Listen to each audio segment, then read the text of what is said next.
Hello everyone, my name is Jen and welcome to the Book Review.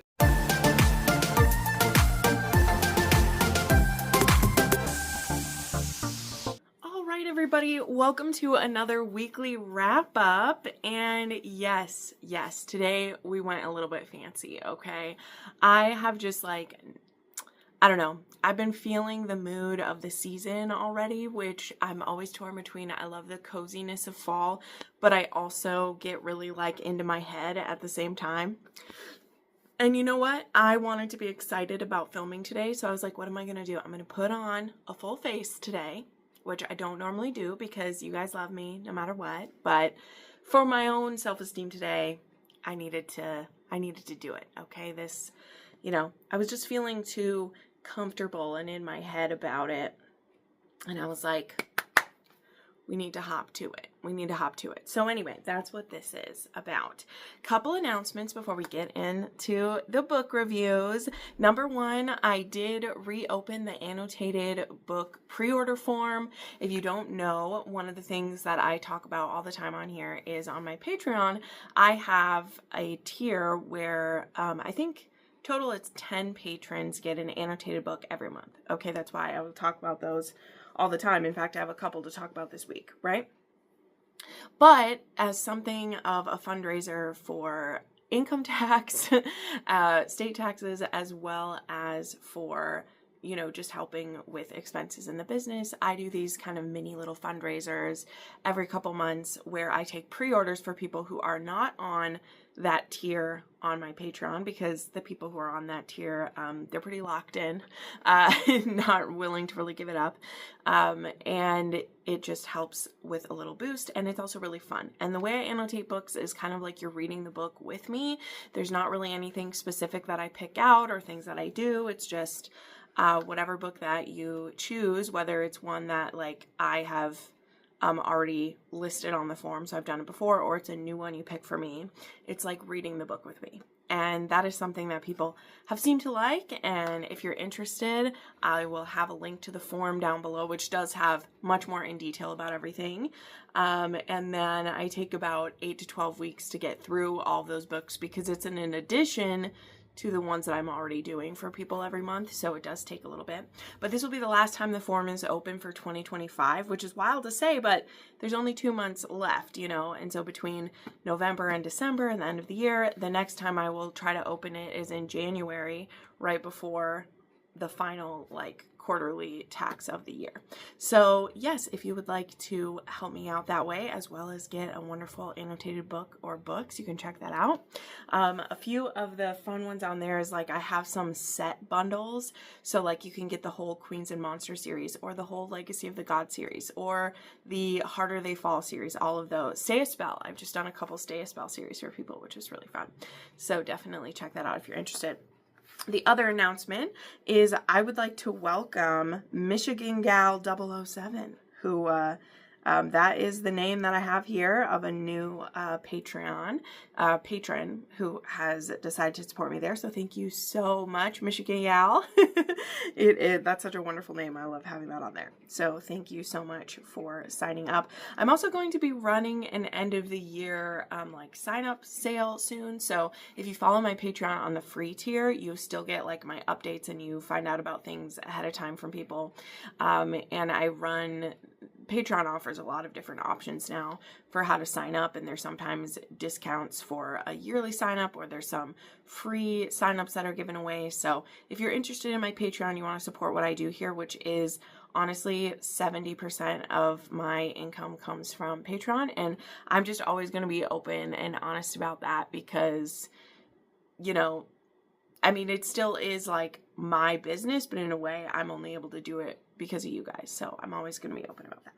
So thank you to Michigan Gal, and thank you to everyone who has pre-ordered some. I will keep that open through probably Monday, since you will see this on Sunday. It only makes sense to, I will have it open through the weekend. So thank you so much for that.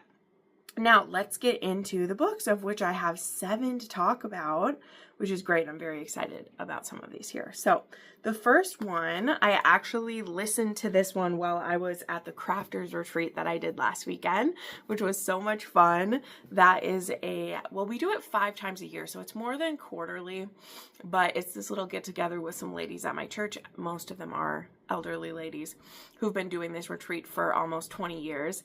But I like to listen to an audiobook. And I decided to do one of the Christmas books, which I actually read. That is so funny. I got through a few Christmas books this year, but what I love about them, and you'll see this, is that I don't really love holiday novellas. That's not really my thing. I've shared that before. It's not that I'll never read them. It's not that I never do them, but I just don't usually like the format of a novella. It's just me. They are perfectly valid for everyone else, whatever. Personal opinion here. So I'm more likely to read a book if it is like set around the holidays, but it's a full-length novel. And I read a few of those this week, which was great. So there was Sleigh Bells and Snowstorms, which is, look at this cover. So beautiful. I was sent an early copy of this one from Claire Kingsley. This book comes out, I think it's November 6th. And I also had the audio, which was a duet narration by CJ Bloom and Shane East. And this was set in Tillicum, but it's a standalone, and it is a rom-com, romantic suspense, Christmas romance. And what was even better, okay? What Claire Kingsley could have not known is that this actually involves chasing down a jewel thief, which, if you know, like the Louvre was, there was a heist pulled off at the Louvre. I think it was like 2 weeks ago. And I was just chuckling the whole way through this. So our character, who is voiced by Shane East, if you listen to the audio, his name is Jensen Lakes. And he has this bad boy reputation, but he has a unique line of work. So his job is to kind of reacquire items that are stolen by thieves. But he does, the reason why I'm being so specific is like, he's not a detective or an agent. He works for a private company that they basically hire if, you know, they don't trust the police to get it done. And so he has kind of this vibe of like a James Bond or something, let's just say. And when his arch nemesis basically is suspected of a situation, he ends up getting sent to this small town of Tillicum because it's suspected that the person who did the theft is in Tillicum somehow, which he doesn't understand. And once he gets there and is looking around this sleepy little town, he really doesn't understand what's going on. Now, the way that he comes in contact with Natalie, we have Natalie Thatcher, is that she lives with her sister and her niece, which, you know, I love. She's actually a nurse. And at the beginning of this, the nurses actually go on strike for the holiday. So yeah, wow, that was an interesting side note. But they have this kind of like little guest house that they normally offer as like an Airbnb or something. And in Tillicum, there is no other place for Jensen to like rent while he's living in town but their apartment like above the garage, basically. So he's a little off put by this as well because he wants like room service and everything. Like, he's a very sophisticated guy, and now he's staying in this tiny little town in an apartment above a garage. But when he learns who his neighbors are, which he's very attracted to Natalie right away, but he also just really likes the little girl and the sister too. And onward commences the rom-com. Now, the final little bit that I'll tell you is that pretty quickly on, Jensen actually confides in her why he's there, and this kind of becomes like a buddy cop rom-com. Okay, because she has some time off because of the strike, and also, you know, she needs to make some money for like Christmas then because she is on strike, right? And Jensen, who, it's actually really cute because he doesn't say how much money they'll make, but he just is like, I'll cut you in on the reward fee if we can catch this. And so she's like, sure, why not? Why don't I just become a like mini personal detective with you? So this was just, it was adorable. It had all of the Tillicum charm. This is actually great. You can absolutely read this without any other connection to Tillicum, in the same way that if you read How the Grump Stole Christmas from her, absolutely the same thing. And even more so, this one stands on its own because there's just vague references to like the Baileys and the Havens. I think Really the only Haven you interact with is the law enforcement one. Is it Garrett? I think it's Garrett. And then maybe one of them who owns like the bakery or whatever. So if you have read her other series in Tillicum, you'll see all the little things to catch on and have fun. And if you haven't, you can absolutely just read this as like a wintry holiday vibe. There is involved a snowed-in situation. There's just a lot of cute, there's some squirrel pop-ins, of course, but this was just great. It wasn't overly long or overly short. It wasn't too long, wasn't too short. It was just right. And I honestly had a great time with it.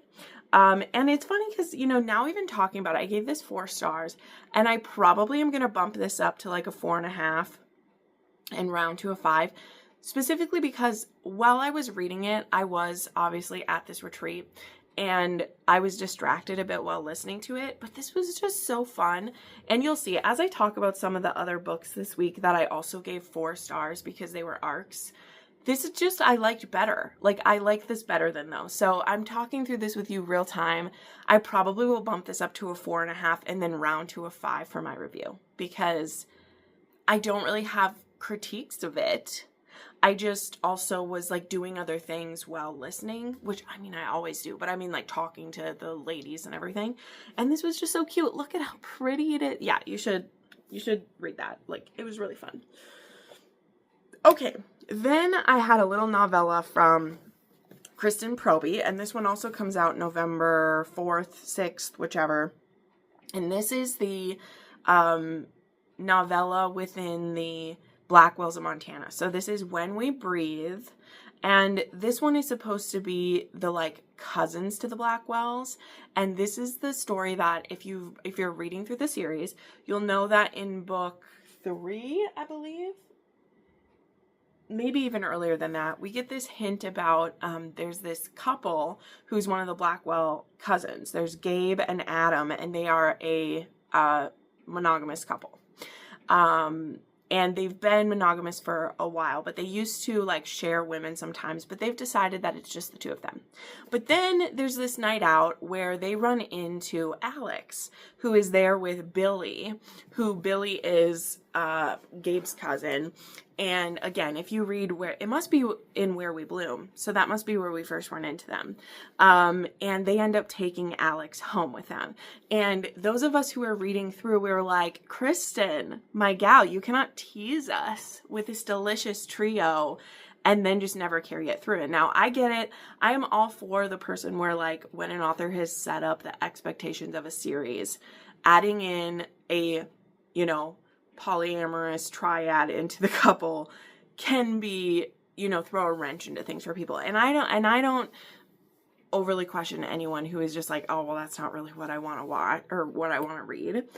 Because you're reading a series that's MF, and then this just gets thrown in and it feels kind of like an erotic, like punch getting thrown into the story. I understand how that is. And so she made this a novella though. And so this one it starts with that night that they first go home, and then it involves how these 3 end up together, because we see them have that first night together in that one, and then later on in the series we know that the 3 of them are together. So this kind of rounds it out of like how that happened, like what kind of baggage they had to go through. And in a typical kind of novella format, like we do go into deep feelings like right away. Okay. So like these guys in this committed couple who no longer share women, like they are only with each other. They meet Alex and they're immediately like, just kidding. We're ready to have pussy back in our lives and bring her in. Right. And so there's that part of it that just everything just like works out so seamlessly. And Alex is the one who's like nervous about it. So I'm of 2 minds about it because like I get it, but it also was like, I wish she would have done a full book. So that's what I mean is like, I understand why this was done as a novella, because people who don't really care about reading MMF, or it does lean pretty heavily obviously into the sex part of it, because that's how they first hang out with one another and everything. So like I understand it, but at the same time there are some issues that Alex is working through, which I mean a lot of the the girls in her family are all working through because of the trauma from their dad. And we have to just like speed run her healing process. So I ended up at a 4-star with this one because I loved it. I hope that Kristen Proppe enjoyed writing this dynamic and this throuple, and that she does a full-length novel at some point of this type of dynamic, because I loved it. You guys know I like MMF, so this was no travesty for me to read it all. But I wish it had been more fleshed out. Now, I listened to the audio, and it was dual narration by Aidan Snow, Sean Masters, and Avery Karras. And Aidan Snow and Sean Masters together, I mean, that is a match made in heaven for me. So I had a really good time with that. But yeah, it was at a 4-star just because she's built these characters so well. And I know that there is struggles that they had to go through, and we just kind of skated over it to get to her being okay with being loved. That's really what her problem was, is her being afraid to commit because she has issues. But she's able to get over her issues just by them being willing to be around her, right? So I wish we had had more time. But it was a good time, and if you were excited about this throuple, I mean, I don't think you'll be disappointed in them by any means. And it was a really good time, and spice scale for this was a 4 for sure. Okay, next up is one that I have waited, I mean, like a year to get to. So shame on me for that, but we're finally here, okay? So I read A Very Bellamy Christmas. So again, another Christmas one. Like I said, we got through a few. And the thing is, I'm really glad that I finally got to this one. And it's okay that I waited a while to get to it, honestly, because I just wasn't ready to read this one yet. And I also really wanted the audiobook, which was now out. But Catherine is finally out, and I'm even more excited to read Catherine's book now after this one. So who knows, it'll probably take me another year to get to that, because I'll probably want the audiobook for that one too. But this book is a very interesting point in the series. You really can't read this one as standalone. I mean, you can always do that, but this really is meant for people who are committed to the series. And I hate saying that because it like could exclude people, but it means the most to you if you know all the background to the other 4 women before, because we get a look at all 4 of the women who have already been like married in this series, which is, you know, we have Phoebe, Hyacinth, Selena, and Aurelia, and we get to see all of them because they all come to Chatham House, which is from the first book. They all come to stay there for the holidays, and so do Katie, who is the youngest daughter, and Dottie, who is the youngest child and the boy. And Katie and Dottie are still, like, they're like teenagers in this one, but their older sisters are all married. 2 of them are pregnant in this story, but the last 4 books have all taken place within like a year, like a calendar year, basically. So things are still really fresh and new. And it's just really interesting to see where they're all at.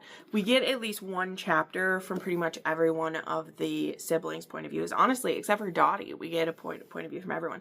But this romance itself is about Andrew Derrick, the Marquis of Shelton, and Stacia Martin. Now, Andrew Derrick is the wayward cousin to the hero in book 2, okay? And he also caused some problems in book 3 when he basically kidnaps Selena, and Selena's the one who like runs away from him and, you know, ends up with her blind Duke or Earl, whoever she ends up with. And we learn in this book about his pain and why he has been so cruel to Sylvester, and how they were almost brothers, and everything that happened with Sylvester's wife. We've heard that from Sylvester's point of view, and now we're getting it from Andrew's point of view, and how he ended up how he was. And then we have Stacia, who in this book, she is currently a companion to Lady Chatham, I believe is her name. I keep like saying that. But that is the Bellamy sisters' mom, and she's there for Christmas. She's an absolute terror. And she's actually met Andrew before, but he didn't really notice her or remember her, and so she's a little bit hurt about that, because she just thinks he's beautiful and is kind of in love with him. But she doesn't really know who he is either. So that's something I want to say. And like Minerva Spencer does a great job with that. So anyway, this book, which it's funny because, you know, Minerva even says herself at the end that this was supposed to be a novella to be like a pause point between, you know, now she's going to skip ahead a few years for Catherine's romance and then Daughtry's romance. And this was supposed to be kind of like to summarize what had happened in the previous 4 books and have this little love story happen on the side. And it ended up being, as you can see, a full up, you know, 350-page book, right?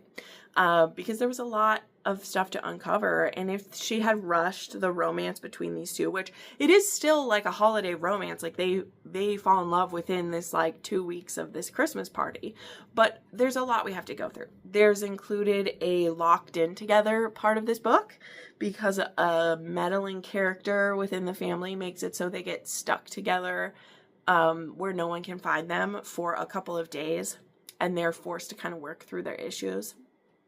And I don't know, I just found it to be very heartwarming. I enjoyed it so much. It was great to be back in her books and like, man, I need to keep pushing through some historicals. That's what I need to do. And I gave this one a 4.5 star, and it was a 2 on the spice scale for me. So this was great. Okay, next up, I read Bride of the Sea King by Lola Glass, and this was one of the books that I annotated for a pre-order, for the pre-order from last time. So Lola Glass I have never read, though I do own a book from her that had been gifted to me by someone previously, and I had never gotten around to reading it yet, which was my bad, but I assumed this was going to be a lot more farcical than it ended up being. Like, this ended up being, like, kind of serious while still being pretty lighthearted, which is interesting. But this takes place in this world where there are what are called, like, altars, I think is how you say it. But basically, it's like different magical beings have been outed to the world, is how I would describe it. And our heroine, like all these women in this area are told to go to the beach and they're going to be presenting themselves to the Sea King. And like everyone, all these women just like go along with it. And it's very strange. But in groups of like 50 or 100, these women step into the sea, not just literally like into it. And then they go on their way. And what becomes clear is that once our heroine is in the group, her name is Arya, when she goes in, the Sea King comes up to her and kisses her. And they said when you stepped in, they're like, don't react, don't look at him unless he like comes up to you. And what she doesn't know is that by accepting his kiss publicly like this, she has married herself to the Sea King, because only the person who like is his mate would do that. And so basically it's supposed to be that when his mate steps into the sea, like he's able to feel that it's his mate. And they really need to mate and breed because they're running out of people and everything. And so it's that type of scenario. And our heroine is immediately like, this was not how I expected my day to go or what I thought my reason for being here was. And now she's roped into basically being the queen of like these mer people. There's a name for it and everything. But what's kind of cool is like she gets brought to where they live, and there's magic that actually allows it for there to be like books there, for there to be, you know, once she's mated with him, she starts becoming a mer person as well and gaining her own magic. So she's able to like breathe underwater, obviously. And like, so all these different things that the author explains are really cool. But I think the thing that I connected with most, like the thing that really stuck with me, was how incredibly lonely the Sea King was, because he really doesn't have anyone he can confide in. Like, he's the king of his people, but he's very lonely. And having a mate, it literally means that he has a mate. He has someone to talk to. He has someone who loves him. And he's just very, like, overwhelmed by that. And so, yes, he's supposed to breed with her. They're supposed to make more mer babies. But he's also willing to be like, I realize this all happened to you today. Because of the mating bond, you're going to feel like we need to have sex immediately. Like your body's going to push you to it. But he's like, we can wait until you're ready. We'll just find other ways to like ease the ache that you have, as it were. Right. But yeah, it was really sweet in a lot of ways. It also, I don't think I got a super great sense of like what the purpose of a lot of it was, though. Like there's a war against the Selkies, and like they'll want to take her out now that he has a mate, so she has to be really careful. So like there is some like drama to it as well.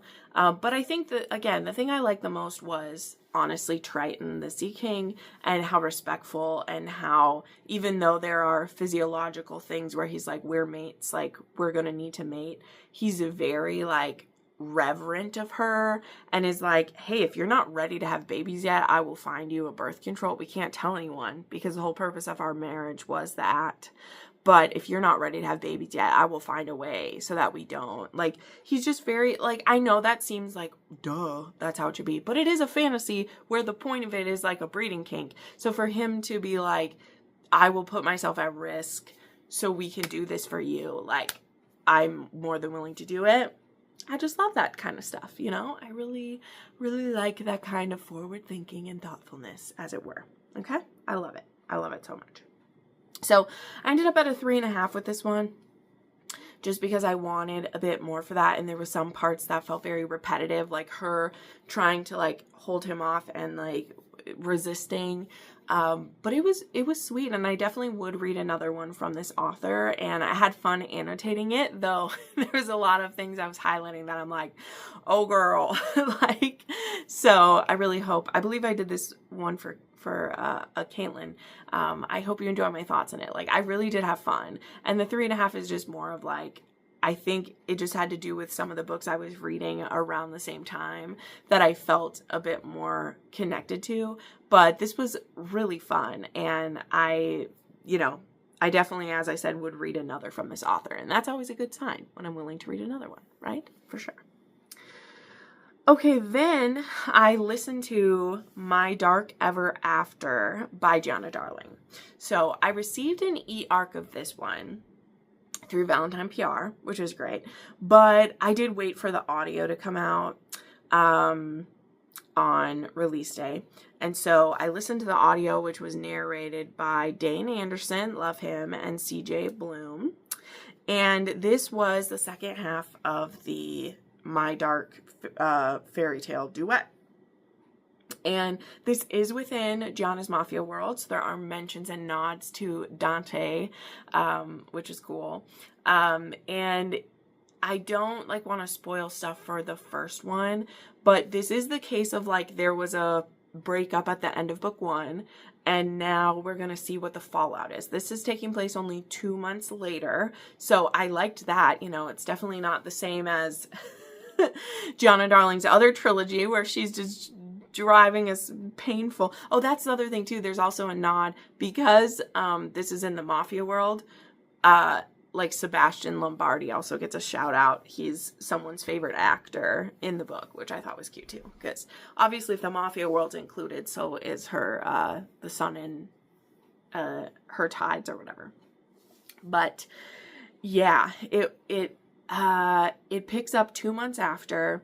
But I think it did a good job of like, we see where our heroine's at now, and what happened. Now, what happened in book 1, maybe but I'll backtrack now, because the whole duet is out, so if you're one of the people who likes to wait for it to be out, like, it's all available to you now, is our heroine, Gwen, had went on a vacation in Italy, and her father had always, like, forbidden her to go to Italy, which had always seemed really, like, strange to her. She knew her family was from there, but why she was, like, forbidden to go back was, or not back to ever go there. She was just like, that seems like a stupid place to forbid me from. And of course, she has an obsession with the place, so she's there. And she ends up meeting a man named Raffaele, who happens to be the capo di capi of the Cosa Nostra there.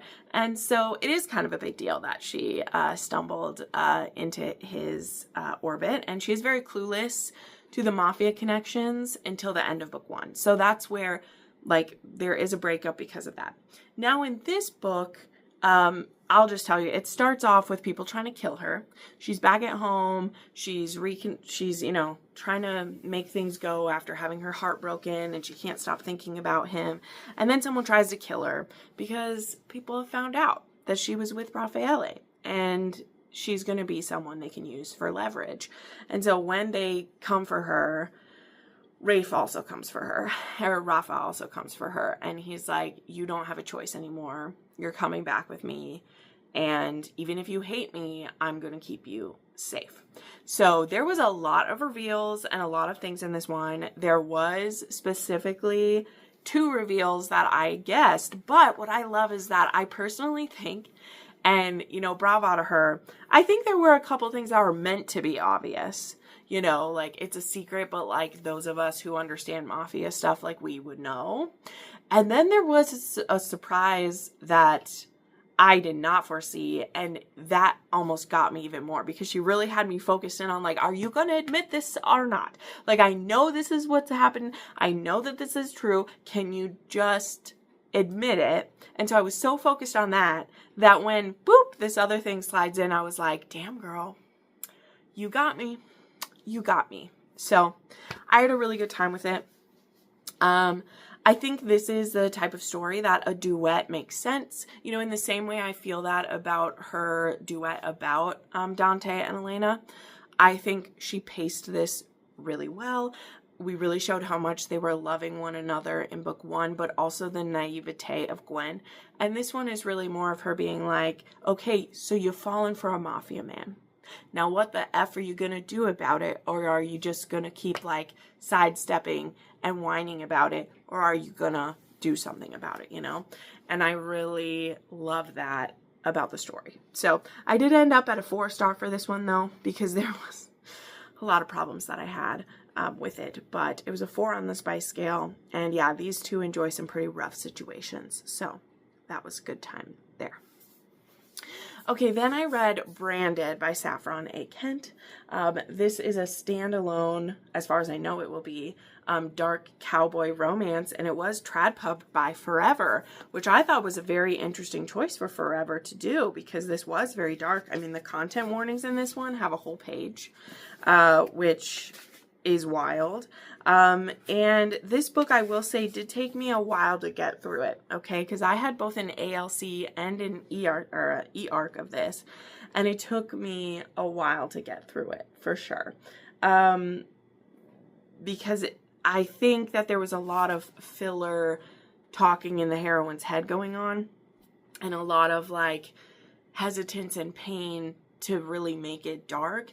And a lot of the darkness in it, like, there are enough things to make it dark that we didn't need, I don't know. It just felt like it's like, ooh, make it as edgy as we can, and ooh, make them be into anal so that it's that anal means it's dark, and, like, I don't know.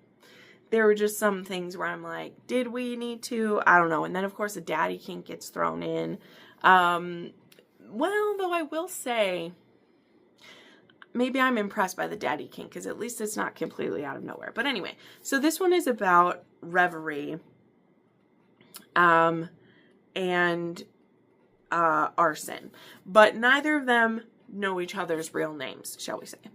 So Reverie has actually been using her best friend Peyton's name to write letters to a man who's in prison.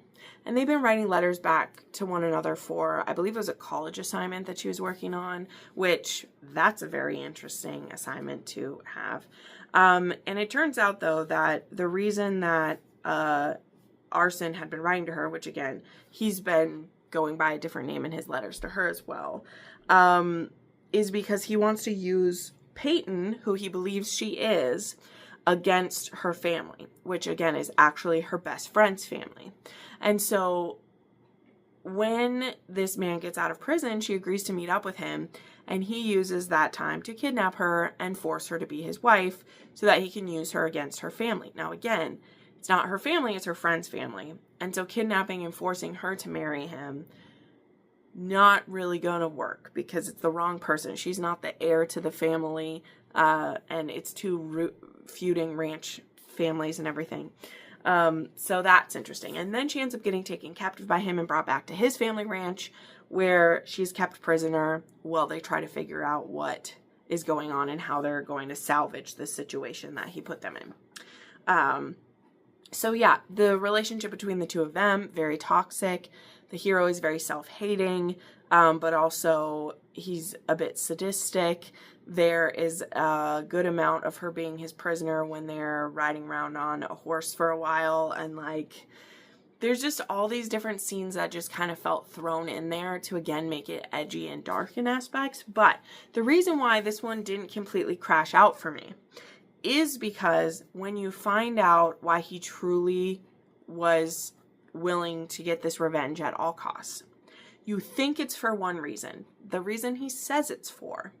And then as the heroine really gets to know him and breaks down his walls, he finally admits what he really wants revenge for. And when I found out who his revenge was truly for, it reframes it quite significantly for me. And it does also backfill a lot of like his words and actions he'd said before. Like, he let everyone believe he wanted revenge for one reason, which would be an acceptable reason for revenge anyway. I know I'm being vague. I'm being vague on purpose. But then we uncover the true reason, and it's like, yes, that would give me even more motivation than the other thing. And so I didn't completely hate it. I just think that, as with a lot, I think this was really long. There's so many of the letters that get shown. I think he's just gruff and mean, and like the way his mind works makes no sense to me. There's all the fun kinks you could ever want in this one. Again, there's a full page of content warnings here. There's knife play, gun play, dubious consent, primal play, like it's all in there. So I ended up with a 4, and this is the reason why, like I said, I'm going to bump up what I rated Sleigh Bells and Snowstorms, because this one I would say is a 3.5 rounded to a 4. Like, there was still some surprises. It was good. It wasn't like so hideously, gratuitously violent. I mean, it might feel that way for some people who pick this up and are expecting, as it said, Pen Pal meets Yellowstone, which kind of. I think it might shock some people if that's what they're expecting. But I don't know. I haven't read a Saffron Ken in a while. I've tried with a few others, and I just hadn't been in the mood for them. And it wasn't that bad. I'll just say that. So that's why I want to up my rating for the Claire Kingsley, because I definitely liked that one more than Branded, but I gave them both 4 stars. Like, you know, it's just weird how stuff happens. Okay, then the last book I want to talk about was another Christmas book, and this one was See You Next Winter by Holly June Smith. And this is actually a kind of companion novel, as it were, to Can I Tell You Something, or Tell You a Secret, or whatever. And that one I read last year, and the audio is where it's at with this one, okay? So the audiobook for this one was Shane Easton's Zara Hampton Brown. Always a good pairing, okay? Always a good pairing. And this one this time is, if you've read Can I Tell You Something? That one is about a guy who's an audiobook narrator, and he and his friend live in LA, and they both work in the film industry, and they end up taking a last-minute flight to the family Christmas in France, I think, yeah, in France, where the family always goes, but Ryan, who, it's his family who goes, he hasn't been able to go the last 2 years, and his buddy ends up being like, dude, let's go, I'll pay for it, let's go to the family thing. And in that first book, it's between that hero, so Ryan's friend, which I can't remember his name right now, I'm sorry, but Ryan's friend and Ryan's sister fall in love in that one. And we know that there's some drama happening between Ryan and this woman named Kayla, who have been kind of seasonal friends with benefits for the last 10 years. They meet up, but Ryan hasn't been there in the last 2 years because of work, and now he's back. And so we know when we read that book that Ryan and Kayla are going through some stuff. because she's originally from Scotland, he's originally from England, but he now lives in LA. And so it's like an 8-hour time difference, and they've only ever been a fling for the holidays. But that's kind of kept them from having much more with anyone else. Like, if they hook up with anyone else, it's very much a casual thing, and the relationship they really care about is this fling every winter. But now what can come of it? So this does have a bit of angst, but the way the story was told, I actually thought was really cute. Okay, it was really cute because, you know, I'm not a huge fan of flashbacks, but the way that this author did it, I thought was really clever, because you'd have a chapter and then you'd have a flashback chapter, but it would only be like a paragraph, and it would be all of the winters that they've been around each other. But it goes in reverse order to show how they first hooked up, but it goes all the way back to them being kids, and you just see that they're really good friends, like they're best friends, but yet somehow they only met at the winter times.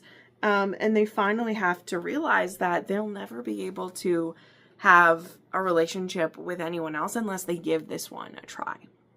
So yeah, it was good. It's a quick audio. It's a quick read. It's only like 240 pages. The audio is in duet narration and is just done so well. It also had the same narrators who did book one reprise their roles in here too. So it's a full picture there.